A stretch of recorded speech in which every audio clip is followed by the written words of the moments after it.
বন্ধুরা, জানুয়ারি মাস প্রায় শেষ হতে চললো, লাস্ট উইকে পড়ে গেছে। তো আমি দেখাচ্ছি যে আমার বাগানে আর কি নতুন ফুল হয়েছে আর গাছগুলোর কীরকম অবস্থা। গোলাপ গাছ তো হনুমানে খেয়ে গেছিলো, তারপরেও দেখো এরকম সাইজের কিন্তু 20 থেকে গোলাপ কিন্তু হয়েছে। এই লাল গোলাপটা খুবই সুন্দর সাইজ হয়েছে, দেখতেও খুব ভালো। আর এইটা হলো গোলাপি রঙের, একদম বিশাল সাইজ হয়েছে গোলাপটার। এই গোলাপি গাছটাতে 3টে ফুল। আর এই পাশের গাছগুলো বেশি খেয়েছিল, তাই জন্য কুড়ি তো ভেঙে ফেলেছে, তাই এটাতে কুড়ি নেই। আর ওইটাতেও একটা কুড়ি আছে। আর এই একটা কালার দেখো, খুব সুন্দর কালার, এটার আরও কিন্তু ফুল ফুটবে। গ্যাজিনিয়া তো আগেই দেখিয়েছিলাম, রোজ দিনই ফুটে চলেছে। আর এইটা হলো নতুন, এটার কুড়ি আগে ছিল, দেখো গাছটা কিন্তু পুরো লাল হয়ে গেছে। এটা হলো দেশি কালাঞ্চ, ভারবেনাও ফুটে রয়েছে, আরও অনেক বেশি করে ফুটবে, অনেক কুড়ি আছে গাছে। এই হলো পপি, যাকে আমরা বাংলাতে আফিম বলে জানি। তা এইগুলো থেকে কোনো মাদকজাত দ্রব্য তৈরি হয় না, এইগুলো বাগানে সাজিয়ে রাখার পপি ফুল। ডায়ান্থাস দেখো কত পরিমাণে ফুটেছে। এই হলো প্যানজি, আর এইটাও নতুন, এই দেখো স্টকে কিন্তু সব কুড়ি আসছে, তো আশা করছি ফুলে ভরে যাবে। এই হলো স্যালভিয়াগুলো, খুব সুন্দর ফুটে রয়েছে। এই হলো স্যালভিয়া। আর এইটা হলো অ্যান্টিরিনাম বলতে পারো, ডগ ফ্লাওয়ার বলে অনেকে চেনে।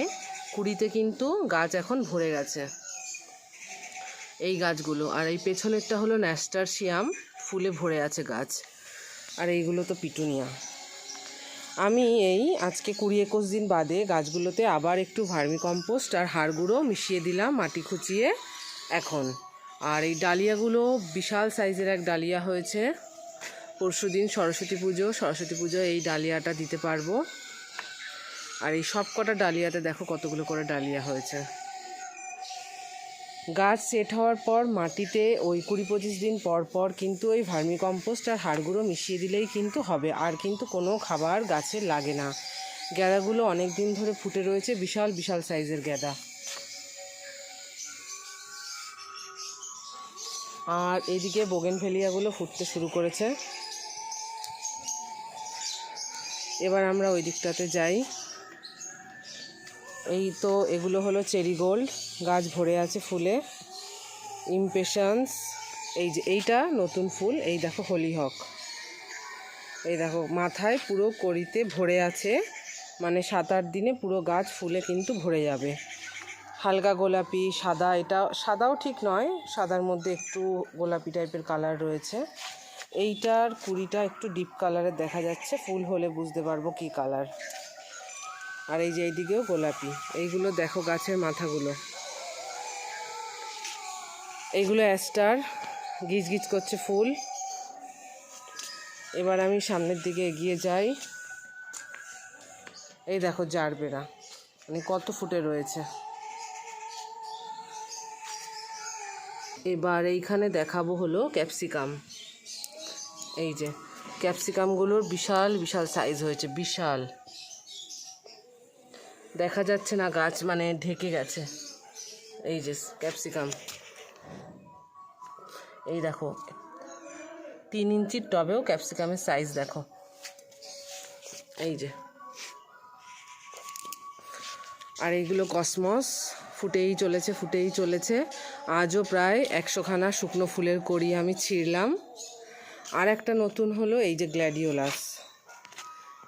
এই গ্ল্যাডিওলাসে কড়ি মানে এসেছে, ফুল হবে। অনেকগুলো স্টিক আমি পেয়েছি এবার, 1টা 2টো, এখান থেকে একটা বেরোচ্ছে। আর এগুলো ডায়ান্থাস ফুটবে, আর এক রকমের ডায়ান্থাস। এই দিকটাতেও কসমস আর ক্যালেন্ডুলা পুরো দমে ফুটে রয়েছে। এই যে, তাহলে এই হলো আমার বাগানের অবস্থা। প্রথম দিকে গাছ একটু চারা হয়ে গেলে, গাছ পাতা আসতে শুরু করলে সর্ষের খোলের জল, এবং তারপর ফাইনাল রিপোর্টিং করার পর ভার্মি কম্পোস্ট হাড় গুঁড়োতেই কিন্তু এত এত ফুল আমি পাচ্ছি। আর এই যে আর একটা জিনিস দেখাই, আমার সবেদা গাছ। সবেদা গাছে কিন্তু সবেদা কিন্তু ছোট ছোট প্রচুর, গুণে শেষ করা যাবে না। ওপেন পলিনেশন খুব হয়েছে, কারণ বাগানে প্রচুর পরিমাণে মৌমাছি ঘুরেছে, তাই জন্য কিন্তু গাছে কিন্তু এই গাছটাতেও প্রচুর সবেদা কিন্তু এসছে। তাহলে এই হলো আমার এই জানুয়ারি মাসের শেষ সপ্তাহের বাগান।